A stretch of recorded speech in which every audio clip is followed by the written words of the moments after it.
is really, I don't want to say a gift, but like it really is. It's like you get to see what is important in life, and it guides you. It sure, honestly. And I said it, and the other fortunate part is that I'm married to somebody who is like as up for anything as I am. And thankfully she's far more stable than I am, so it's like it all works out. It's the yin and yang piece. Yeah, exactly. And like I said, we're coming up on 19 years married, and like I couldn't. You always say like there's always that one person for you. I don't think that's always the case. Like that's just not the way it is. But I really do feel that we were very fortunate to find one another. I'm like, to think, to get that break when you're up there, even to get my buddy to say, hey, go do Special Olympics, to get that break in the middle of the soccer game. Everything just seemed to happen. I don't know why, but it just did. And I wasn't somebody who fell in love. Like I said, I loved my home village. You can ask anybody. Nobody thought I was leaving home. It was a sure thing that I was going to be staying there, and I definitely would if I had met Amy. There's no chance in the world. I loved home, still do to this day. But yeah, like sometimes me with here. Right. People believe I should be in Hollywood, but I'm gonna stick it out. I'm staying like you right said, here. not I'm yet. not gonna go be a millionaire and have everybody want to be my friend. Not me. I'm gonna stay right here. Not yet, as you said, right? All in time. Yep. We're famous in a small town. Well, that's it. I can have big fish in that little Everybody's in pond. Hollywood. Yeah. It's amazing. And I always say, like, that's what I want to do is, like, get everybody over who goes to Ireland. And I've had people go to the village that I grew up in.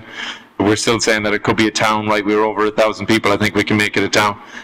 It's just to go to these places and to see people and to immerse yourself. And I think even just coming in here, like you said, having a chat after I get my ham and my chicken, like, it's amazing how one thing rolls into another and you get to know people, and it's an amazing thing. Well, like Tony had mentioned just before you got here, he said, all right, what's the path? What do we want to do? And I said, mostly I'm just going to open the floor to them and let them roll. It's a very unfortunate thing. And I didn't even know it this actually much is of the... fortunate. Yeah, it is. It's nice when you have somebody who just, that's our stick. Yeah. Is letting people tell their story. Yeah. Everyone's got a story, and you know how to tell your story. You don't really need us to guide you through it. And I didn't even realize when we had talked, you started off at working with the Special Olympics. You didn't mention about Carrick or any of that stuff. Right. So that was new for me to catch on now. Yeah. That it was a friend that kind of... Yeah, and the man's a living legend. So when he arrives on Thursday, you'll get to meet him. But he is the man, the myth, the legend. Yes. His email even is Cormac the King. So you'll realise why when he arrives. Cormac, okay. Yeah, Cormac. No, yeah, listen. It's funny. My son is always like, am I Cormac or Cormac? He's like, it's so funny when I go there. I'm like, just go with it, buddy. There's no reason to fight it. It's a great thing. But listen, I appreciate you both. As far as the Special Olympics, is there anything you want to... because we know that you're still very active with that. We had Ben Nascimento in a couple months ago. Great individual. You know my nephew. Yes, Zach. Silva. So we were just talking about that. Zach scored his first ever basket with me in unified basketball at Barrington Middle School all those years ago, and I still have footage on my phone when he scored that first basket against Riverside, which was an amazing thing. Ben, a phenomenal individual as well. Like the unified, my daughter actually did unified this year at the high school in East Providence. Okay. And we were involved with Special Olympics. Amy ran the swim program at the Wampanoag Warriors, which was kind of like Seacock, East Providence, all that crew. And it was one of the biggest swim programs in Rhode Island, probably in New England, to be honest. And she stayed with that until we had Cormac. And then we kind of took a step back. I went to Bristol Baysiders for a while and did soccer. And now we're just more volunteers than we are coaches than we were back in the day. One day, maybe again when time allows, we'll be there being... Responsibility. Exactly. They do. They absolutely do. But it's just, like, I didn't even know what Special Olympics was. Like, that'll tell you. When I came to Ireland, there were programs in Ireland. No one really knew about it. And then when that event arrived, I think to this day it's probably been the greatest sporting event that arrived in Ireland, because every town took in a team from all around the world, and then they all went to Dublin at the time of the Olympics. So the week prior to it, they went to like Tuam, which was the next town over from where I live. They came to our village to have... Egypt was the team that came to our village, and they had like lunch in one of our local restaurants, which was this incredible thing. And the craziest part was, from the opening ceremony, I'm not even joking, to the minute the closing ceremony finished, the sun shone. It was unbelievable. And as soon as that closing ceremony, when the lights went off in Croke Park, back came the rain. It was like, it was unbelievable. It was just this amazing week in Ireland, and it'll never be forgotten. Like I remember on the opening ceremonies, there was a flag for every single person in the 82,000 seater stadium of Croke Park. It's our national Gaelic football park.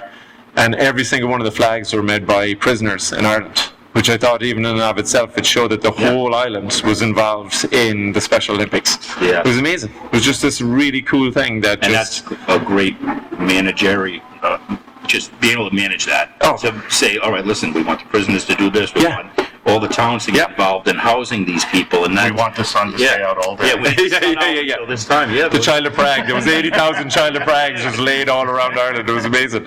But it's just a great thing. And I always say that I know there are sometimes individuals who struggle with, they're like, I don't know how to interact with an individual who might have some form of special need.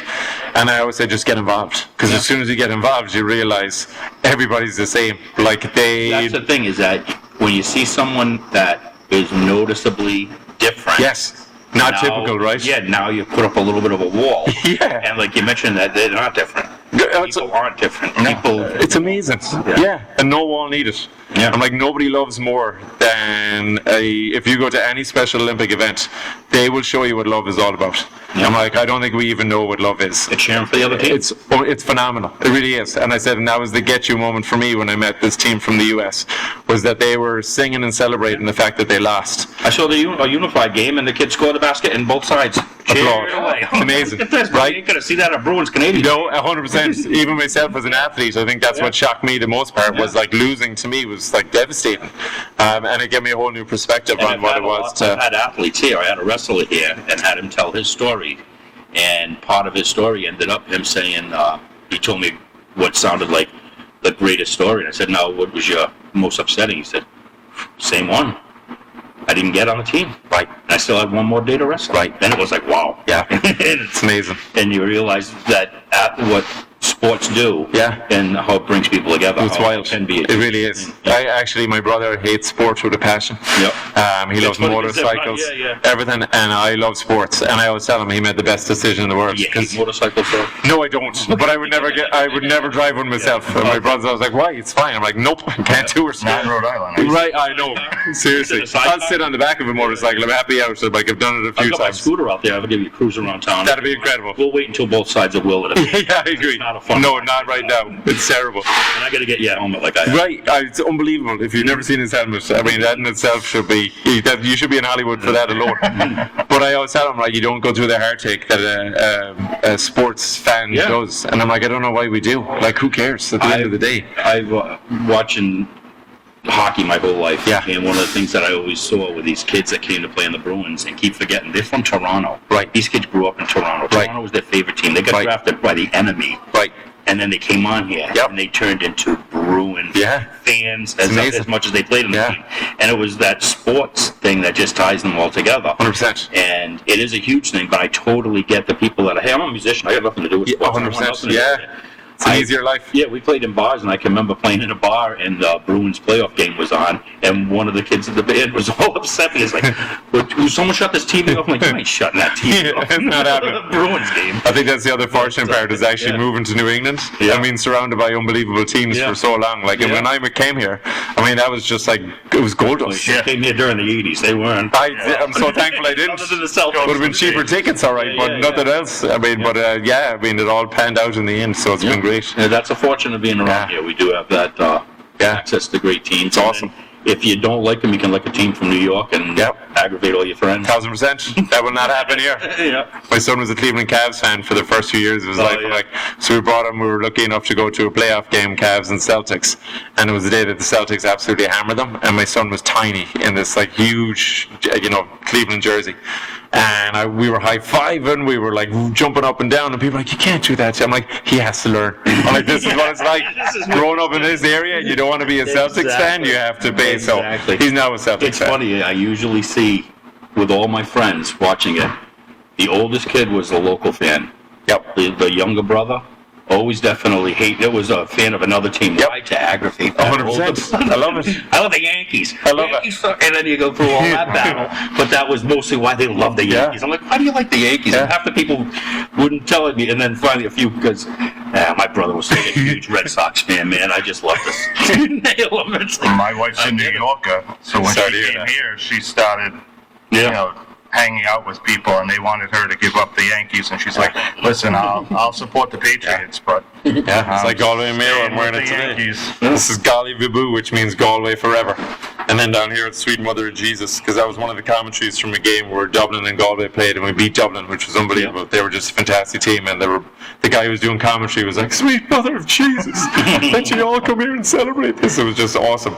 And then Mayo is our most hated rival. They're the next door neighbours. But the next time we come back and do a podcast, so we'll talk a bit more about like Irish, because I'll go on for another 45 minutes talking about this. Awesome. Yeah. Really appreciate it. Thank you so much. Thanks yourselves. Listen, I appreciate it. Finally having the Lucky Charm Box guy is finally here. They finally caught the leprechaun. So yeah, this might be the first of a couple of podcasts. Appreciate it. Like I say, it opens up a lot of things for people. Someone watching this is going to say, you know what, that makes sense. I'd like to volunteer for special. Yeah, get or involved. for something else. I mean, 100%. Anything. It's just like you say. And you go there for that, and you meet the love of your life. Yeah, you move 3,000 miles. Yeah. Sorry to my mother and father. It's the formula. It's the formula. That's how it works. Exactly. Everybody move back to Ireland. So just kidding. Well, thank you again. Thanks yourselves. And good Appreciate morning, it. Riverside. Thank you. Good morning, Riverside. Morning, Riverside. Thank you, fellas.